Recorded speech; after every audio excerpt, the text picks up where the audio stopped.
Welcome. I'm Matthew Phelps, co-author of the Turning to God's Word Bible study, The Gospel According to John, an encounter with grace and truth. Today we'll be talking about Lesson 1 of our study, which covers the Gospel according to John, chapter 1, verses 1 through 18.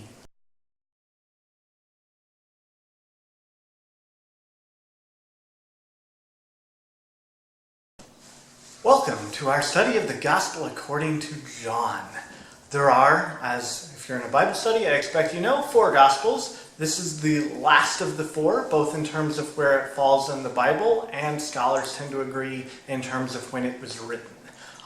It is also different in character from the other 3 Gospels. The other 3, Matthew, Mark, and Luke, are generally referred to as the Synoptic Gospels, and they tend to tell a similar look at the Gospels and the story of Jesus and who Jesus is in a fairly similar way. And John here is really writing to portray a different view of Jesus than what we see in the Synoptics. I think it's probably fair to say the Synoptics focus a lot on the human side of Jesus and who Jesus the man was. Whereas John, as we'll see here, even as we, and especially as we dive into the prologue, this first section of John that we are talking about in our lesson today, we will see, by contrast, that John looks at the divinity of Jesus and is really focusing on Jesus as God and what that means. And that'll lead to fairly significant differences in characterization of who Jesus is. As you're joining us for a study of the Gospels, also a general note about Bible study as it relates to the study of the Gospels. I personally think the Gospels are the hardest part of the Bible to study because we believe we already know what it means and says. Because we hear it during Mass. It's the thing we're most exposed to, so it's very easy to come in with a preconceived notion of, oh, I already know that, I understand that already. And I challenge everyone as we go on this journey together over the next 25 weeks or so, to try to leave behind all of your preconceptions about, this is John, I've read this a bunch of times, I hear this every year throughout the year in Mass, I know what this means. And to try to approach it fresh or anew. It will be far more rewarding for all of us as we do so. So I challenge you to do that. Cool, so the Gospel. Let's get into it. John. We start right off with something that is familiar. In the beginning. The whole Bible starts in the beginning. And now we are again paralleling that in a way that is very intentional. John is intending to copy the beginning of Genesis here when he is talking about who Jesus is. Why? A few points. The Gospel according to Matthew and the Gospel according to Luke both start with or have toward the beginning genealogies of Jesus explaining his human origin, his parentage and lineage, going back to different places, and we're not studying those Gospels, so I won't get into that. But John also starts with a genealogy or an origin of Jesus, but not Jesus the man. Instead, Jesus God. In the beginning, when the world was created, John is telling us Jesus was there. So he goes back that far. There's also a thing, Jesus is not described as Jesus. It's not, in the beginning was Jesus. That's the name of the human person that God becomes. Jesus, as the guy with that name, doesn't exist until the year, give or take, 0.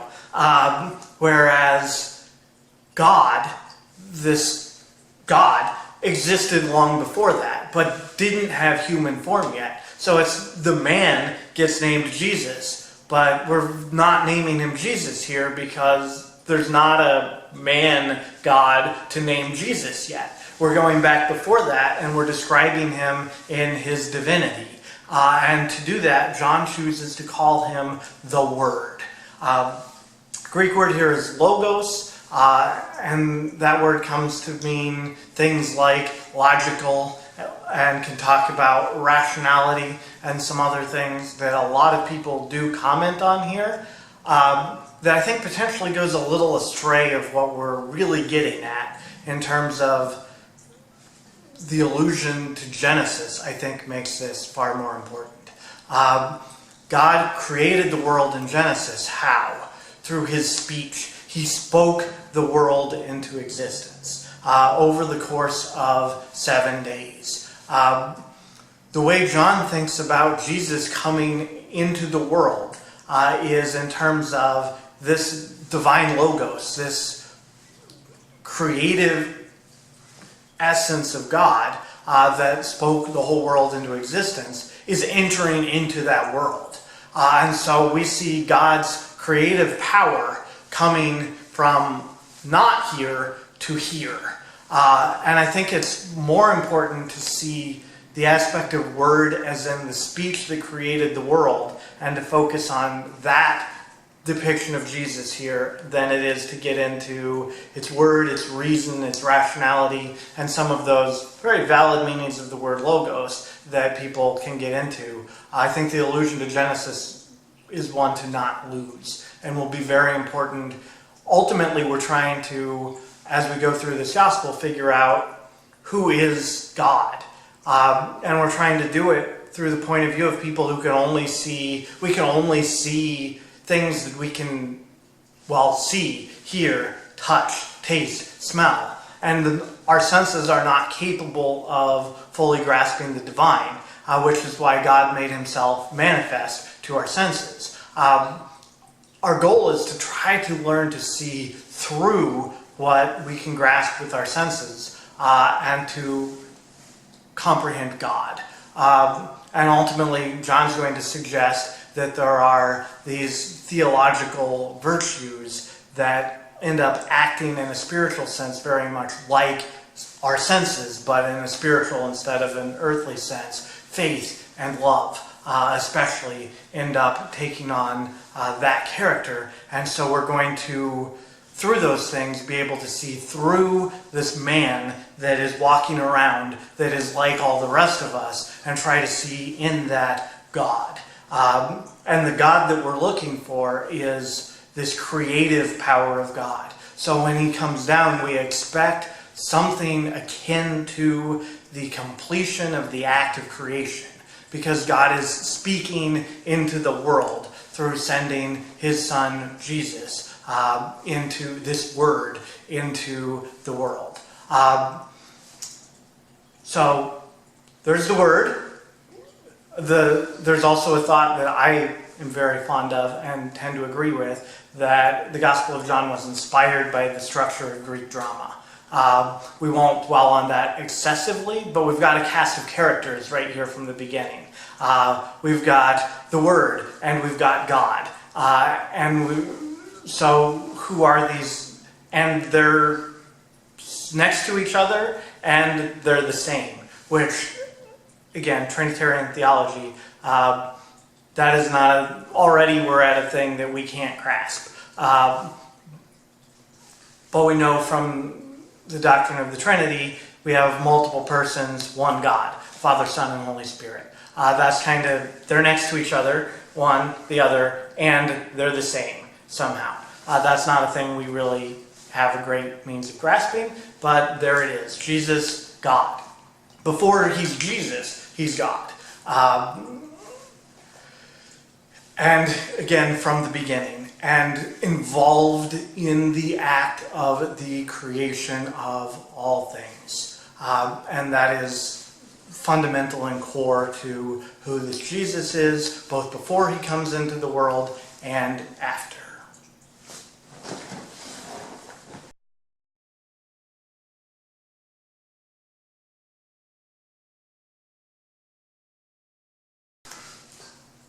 We're very dense here in the beginning of the Gospel according to John, throwing in, again, we're in a prologue, so we're setting up how all of the key themes and characters, Jesus, God, word, and now we introduce light and life. Other themes that are going to be extremely important as we progress through the gospel. And we'll unpack them a lot more as we continue to go. Again, in the last question, we talked about the role that the senses play.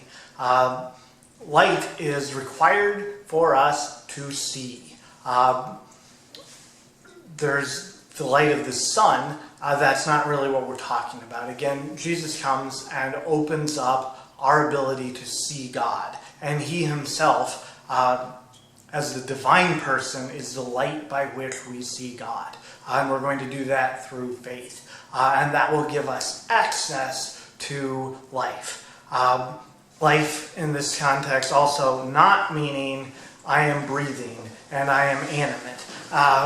Although that's true, we'll see as the gospel progresses a redefinition of the ideas of what it means to be alive and to be dead in a more of a spiritual sense rather than a physical sense. And we'll unpack that at great length, as that is a central and key part of Jesus' message, as he's here for us to have life. And he's here to be light, which is an important part of us getting there.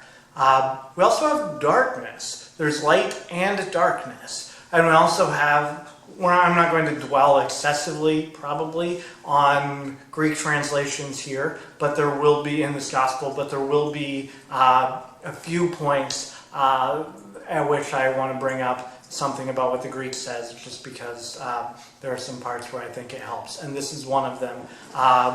Translated here, the darkness has not overcome it. In Greek, that is a simple past tense verb, meaning a completed past tense action. The darkness did not overcome it would be a more precise translation. The light shines in the darkness, and the darkness did not overcome it, suggesting that it's a completed or a finished work, and not a thing that's ongoing, which is important as we think the battle between good and evil is not an ongoing thing. Looking around in the world today, I think it's easy to slide into viewing it as such, to think light and darkness are constantly struggling for control over and victory over the world. That's not true at all. That's not how we see things. Victory is won. Light has conquered and will be victorious and has been victorious. Where we're working to achieve that victory is in our own lives. Are we on the winning team or are we on the losing team? Not, are we going to win or not? The victory is decided. It's just, are we individually going to be on the side that wins or on the side that loses? So you get to fight to decide which side you're on, but you don't get to decide which side wins. That's already determined. Jesus has already won, has already conquered.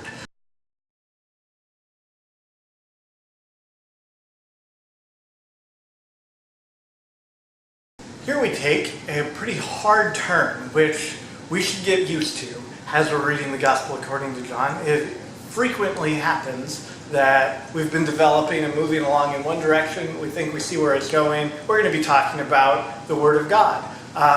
No, never mind, we're not. Instead, who's the first character named in the Gospel according to John? It's not Jesus, unless you take Word as his name. And that's not what people call him, so really not. The first named character is John, not the evangelist, the Baptist. That is extremely important. Think for a minute with me. If somebody showed up, just a person, walking down the street and said, "I'm God," how would you take that? The fundamental problem of Jesus is we can't see God. We can only see a person. And how do we get from this is a person to accepting this is God? And if just he says that, there is, even coming from God himself, there is a credibility problem. Because anybody could make such a claim. And every single person other than Jesus ever to make that claim is crazy. So how do you get from this guy who could just be a lunatic to, no, this one is right and the real deal and what we're going for? The solution to that problem is, well, what if other people are the ones who tell us that? And Jesus isn't even the first one walking down the street saying, I'm God. The first person to identify him as such is not Jesus. It is John the Baptist. And it's only much later into the gospel that Jesus stops pulling his punches and makes it really clear. And we'll talk more about how the evidence is built around supporting that claim before he ever makes it.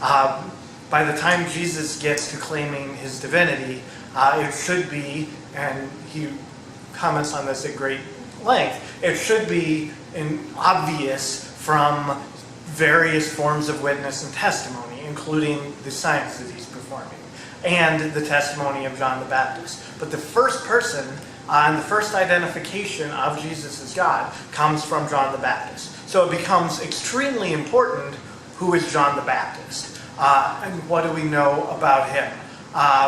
And so we see, first of all, he's sent from God. So God is still involved, but he's sending a messenger, so to speak. So we've got then John as a witness. Wrapped up in that idea, his role, his kind of the whole point of his being is pointing at Jesus and saying, this is God. So we're going to spend quite a bit of time unpacking who is this John, because we have to establish the credibility of his witness. Again, if he's a lunatic, it doesn't do a lot of good that he's pointing and saying, this is God. He has to be fundamentally credible. And so the first character that we are unpacking and really delving into here for a while isn't Jesus the person, God as person. It's the witness who's going to point us there. So the gospel's taking us in the same journey that any of us would have to move in to actually credibly accept what's coming, God coming into the world. And that is, how do we know that? This guy told us, okay, let's figure out who this guy is before we worry about what he pointed us to. So we've got this John. Again, I'm calling him, for convenience, the Baptist, so we don't confuse him with the Gospel according to John, the evangelist, the author of the Gospel. Although we will see the Gospel according to John doesn't actually identify him as John the Baptist. So for a while, as we go through here, we'll just say John, and follow with me. We mean this John, the one who is the witness. In fact, John the Witness would be good as well, but we won't do either of that. John, we will call him, and we don't mean the guy writing the story. We mean the witness.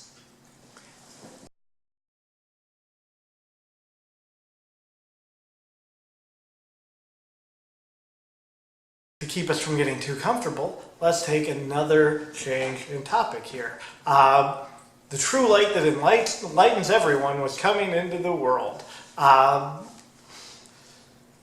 This adjective that's easy to kind of gloss over, this true thing that's thrown in, is really extremely, very, very important and easy to just sort of focus on the light part and not on the true part. We'll see throughout the gospel, and it'll be a theme that really comes into its own as we get quite a bit farther in, that true versus false, especially in the context of the world, ends up being a fascinating thing.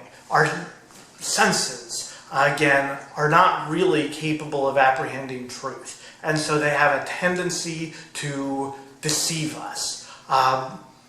If all that your brain is capable of taking in as information is what you can see, touch, smell, taste, hear, it's very tempting to believe that that's all there is, because that's what you perceive.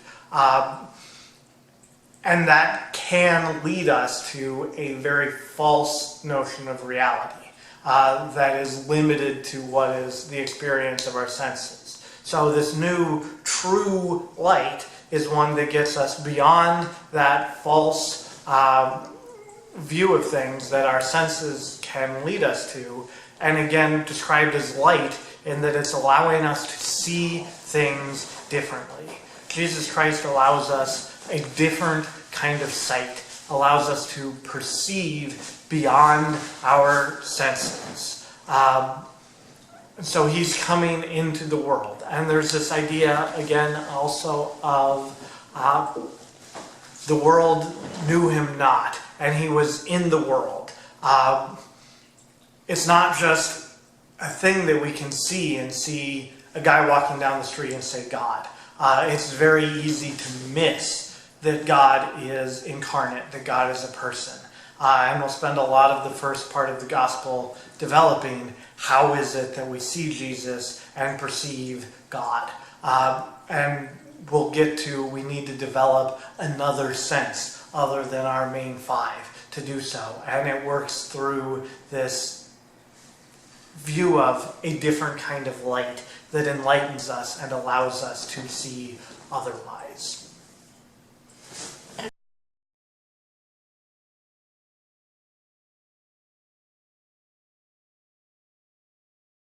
Now we're going to start bringing a few of these different pieces together.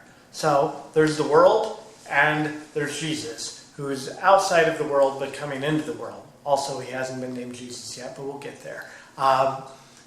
And we see some people are going to receive or accept Jesus. Most people are not. And the world as a whole is pretty well not. But there will be some who do. And that's pretty much true in every age. Even among people who call themselves Christian today, and especially among people who don't, but even within our own church, there are people who claim Christ and don't really take him in and achieve what was suggested. That's the thing for us all to think about is, have I really received or accepted Jesus and all that he came to offer? Or have I kind of said, yeah, Jesus, you stay over there, and I'll stay over here in my area and do my thing, and you stay over there and you do your thing. You're not. Are we really receiving and taking Jesus in and welcoming Jesus in to our lives and our reality? Because we also see, what is he doing? He's giving the people that do receive him the power to become children of God. This becoming, this creation is an important idea. This generation, again, Jesus is that creative power of God as the Word. That's the first thing we see him as, is the creative power of God. So he was up there, creative power of God. Now he's down here next to me, creative power of God. If I receive him, then that creative power of God comes into me and recreates or reforms me, not just as a fleshy person, but as God. Not God in the same sense that the Father and the Son and the Spirit are God, but the real invitation of Jesus coming down is to divinize humanity, to draw us into union with the Holy Trinity. And so there's this guy here next to me, and if I can accept that this is actually God, and I can receive from him what he is trying to give me, it will affect in me a new creation. And I will no longer just be this fleshy, earthly thing. I will be joined into union with God. And it's a familial relationship, is how the gospel talks about it. Children of God, not just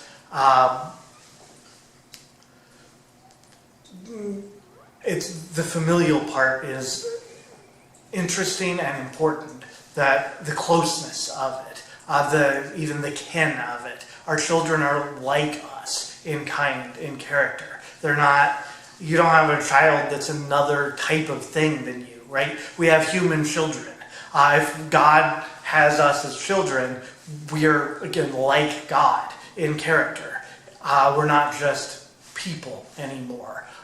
This is a fundamental change to who we are. Or you could argue restoration to the potential that was always in human nature, but that was lost through the fall. But this is firmly establishing and bringing us back to the true potential of our humanity and that which we were created for but had lost. And so, again, this act of recreation, God's finishing up that creation, sending his own creative force into the world to say, okay, you all blew this before, after I did it the first time, so we're going to get more involved now. I'm going to strap on my tool belt and come down and finish the project. And do that not just at the kind of macro level of on the world, but in the micro level of within each one of us individually. He continues that work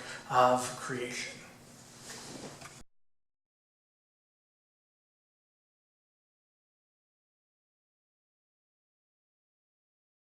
And the Word became flesh and dwelt among us.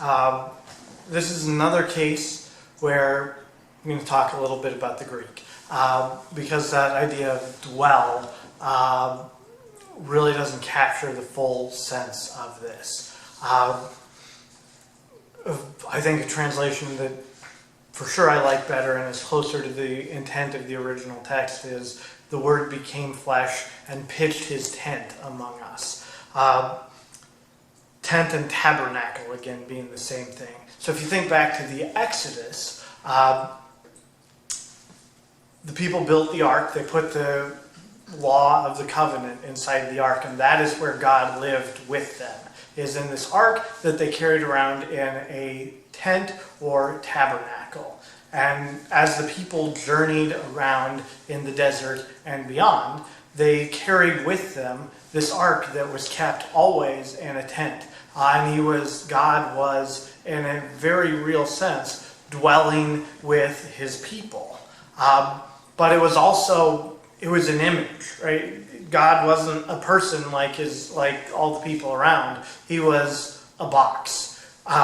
Very powerful if you read the story of the Old Testament, and he worked amazing things through the Ark of the Covenant, but nobody's going to think the Ark is God. The Ark is a box that God chooses to act from, and nobody had any delusions about that. It can be very sacred, but now we see a fundamentally different kind of God pitching his tent among us, or you could even translate it as in us. He's a person now. He's actually, in a more real and tangible sense, living among us and journeying around with all of us in the tabernacle of human flesh. And he's here journeying with us. It's no longer God is up in, the word heaven means sky. It's no longer God is in the sky and we're on the ground. And if you think about, why did people view God as in heaven? Where did that image come from? Because God is everywhere. God doesn't just live up in the sky, where we could build a spaceship and we could go find him. That is not how this works. So why is that image used where God is up? It's because that's where people back then couldn't go. It's a reflection of the gulf between humanity and divinity. The best I can do is jump or climb, and I'm always going to come back down.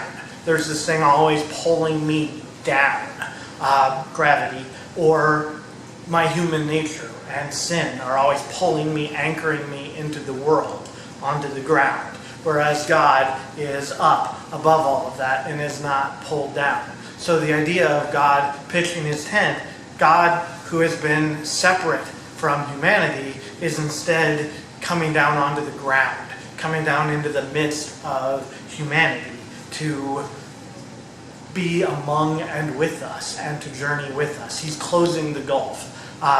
We can't close the gulf by going up. The best we can do is climb a mountain like Mount Zion up to Jerusalem, but we're still on the ground. We're just on higher ground, which is an image of getting closer to God, but it doesn't close the gap. the way that the gap is closed is we can't go up high enough. We can't escape gravity. Gravity is, although ultimately we did with spaceships. But back then, that was not a thing that anyone could conceive of as possible. So instead of, and of course it's not really gravity. So from the image, though, instead of us going up, which is impossible, humans can't go up to where God is until a little later here in the gospel. One does, but we can't. Instead, God comes down and gets dirty here on the ground with all of us. And that's how we're going to close the gap. But he is not, in his essence, an earthly thing. In coming down, he brings heaven down with him. He's not just a person. He is still God. He brings heaven down. So he's a point, whereas, a mountain, especially a holy mountain like Horeb or Zion, used to be viewed as a holy place because you got closer to God, right? You got farther into the sky.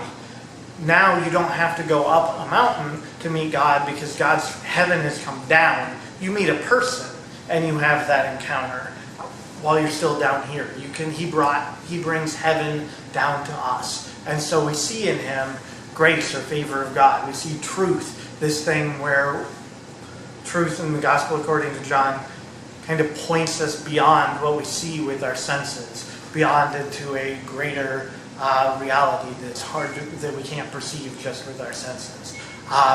And we see his glory. The glory of God is a concept that will come back a lot as we get kind of maybe 3/4 or so into the gospel, but it'll come up here and there as well. Glory is related to a word for how things seem or appear as well. And so when God comes down, when in the form of Jesus, we can see through him and perceive God. That the glory of the appearance of God is present for all of us. We can see God. Now, whether we understand that we're seeing God or not, we are seeing God, which is a thing that has not gone away since Jesus has gone back up to heaven. There are still places where we see God in our world today, in the form of the Eucharist. In any Catholic church around the world, we can go, and every time we go to Mass, and often displayed elsewise, we can see God in the flesh, like this. Jesus came down in his flesh. Here also we have access to seeing God in the flesh. But in the same way, do we really know that we're seeing God? Highlighting the importance of a sight that goes beyond what our senses perceive. It's very possible, and many people saw Jesus and just saw another guy. It's very possible, and many people see the Eucharist and just see bread and wine. Because again, that's what our senses show us. But there is this thing beyond what our senses can perceive that give us a different kind of sight, wherein we can look at Jesus and we can see the glory of God. We can look at the Eucharist and we can see the glory of God. And the invitation of Jesus is one that helps us see beyond the limits of our senses and to see the full glory of God in the daily things of our lives.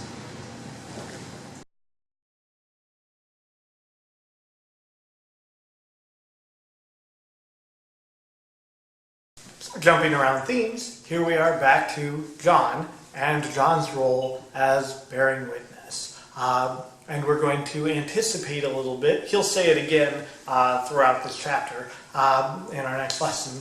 But if John is important because of what his testimony is, then what his testimony is also very important. So we're setting that up right away.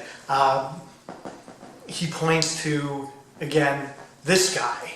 And part of the reason being, he's been around longer than I have. We're not studying the Gospel according to Luke right now, but there's that whole thing at the beginning about Elizabeth becoming pregnant and then Mary becoming pregnant a while after that. And John being born and then Jesus being born. if you're only looking at things from the on the world point of view, John is older than Jesus. And here he is, and he knows that they're related. And here he is saying, this guy is greater than me because he was before me. That's an unusual thing to say. I don't go around saying that people who are younger than I am existed before I did. Because I was baptized at 15 years old or so, I will say that they came into God before I did, because that's true. But this is an unusual claim on its surface. This younger man than him existed before him becomes very important, but also shows the act of faith of John the Baptist. This guy has been given by God the ability to see in a way, to perceive in a way that other people aren't. And as a result of that, he's able to communicate or bear witness to a higher reality to me, or then to bear witness to Jesus is God. A higher reality than other people are able to grasp or to see. Key and critical witness. From that, we also see something about what Jesus is going to do, who he is. We have all received from his fullness grace in place of or on top of grace. What's with the two graces? What is Jesus replacing? There was a vision of God in the world before, through kind of vague senses of the whole development of the Old Testament. God appeared to his people, but always at a distance. A fire in a burning bush isn't something you can relate to. A storm on a mountain is not something you can relate well to. And it was always removed a bit. Even if heaven came down, there was a bit of a gulf. And the gifts given to the people of Israel were enough to make them the people of God, but were not enough to save them from death. And so grace, favor, had been given to the people, but it only went so far. Now there's a thing on top of that that goes the rest of the way.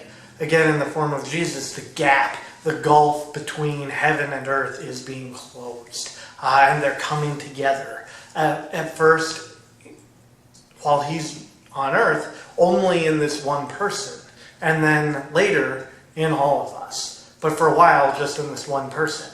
And that's what John is doing, is saying, heaven is here. Right here, this guy, this is heaven. This is God. This is all of those things that we've claimed to care about for the whole history of our people, and some of us really have cared about. This right here, that's that. So you should all really be paying a lot of attention. Look.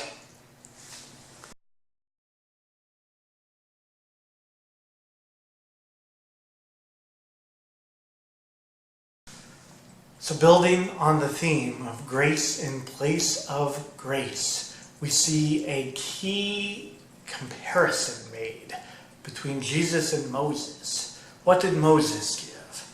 The law. Certain rules about how to live and a sense of who God is. But again, a sense at a distance. Moses went up onto the mountain to get the law and to bring it down. It was some of heaven brought down to earth. But it was a limited piece of it, small amount.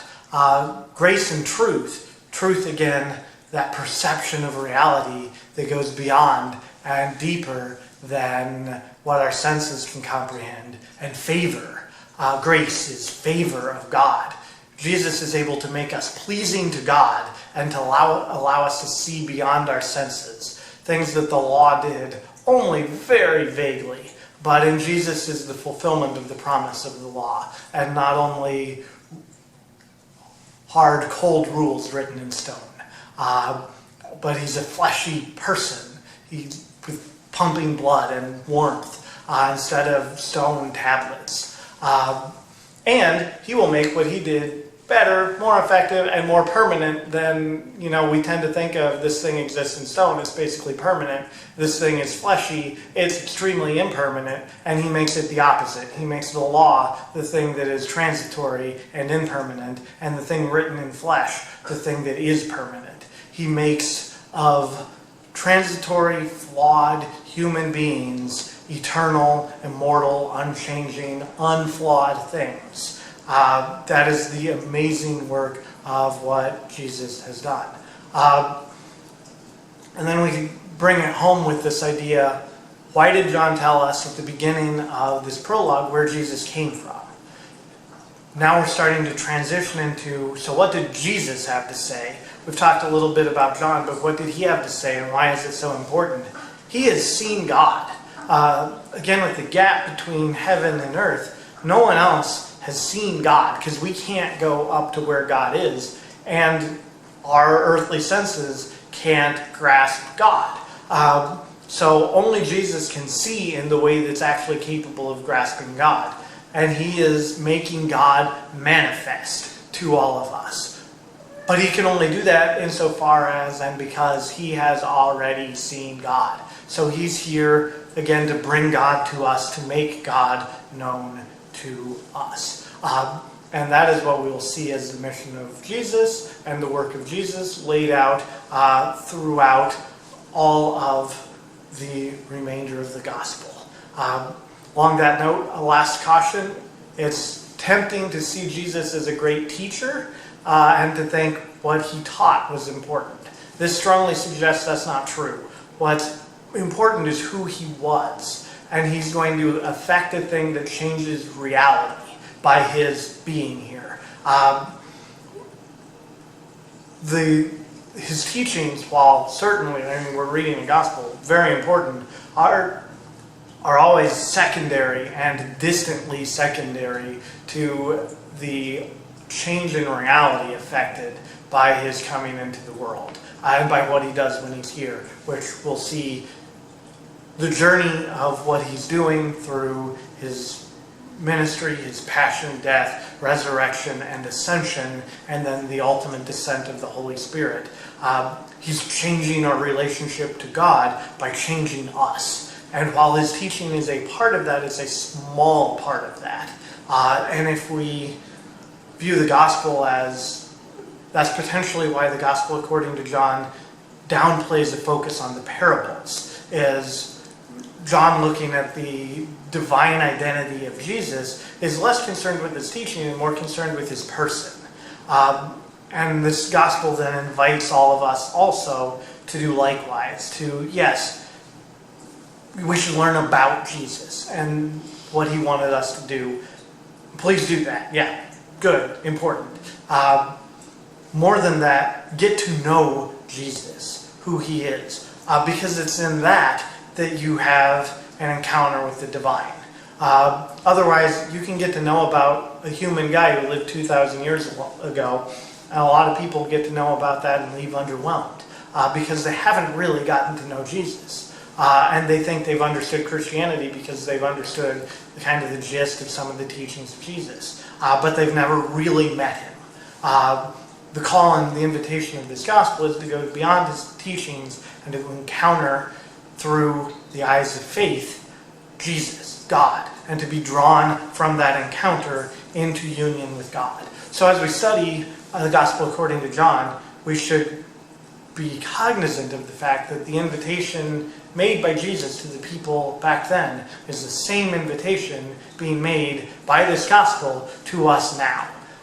And so again, we shouldn't look at it as kind of removed, like, ha, look at them, and Jesus came for this and all. That's all safely over here, and I don't have to worry about it letting it affect or change my life, because I'm just trying to learn about this. No, we should see in this a call to a genuine, fresh, deep encounter with Jesus.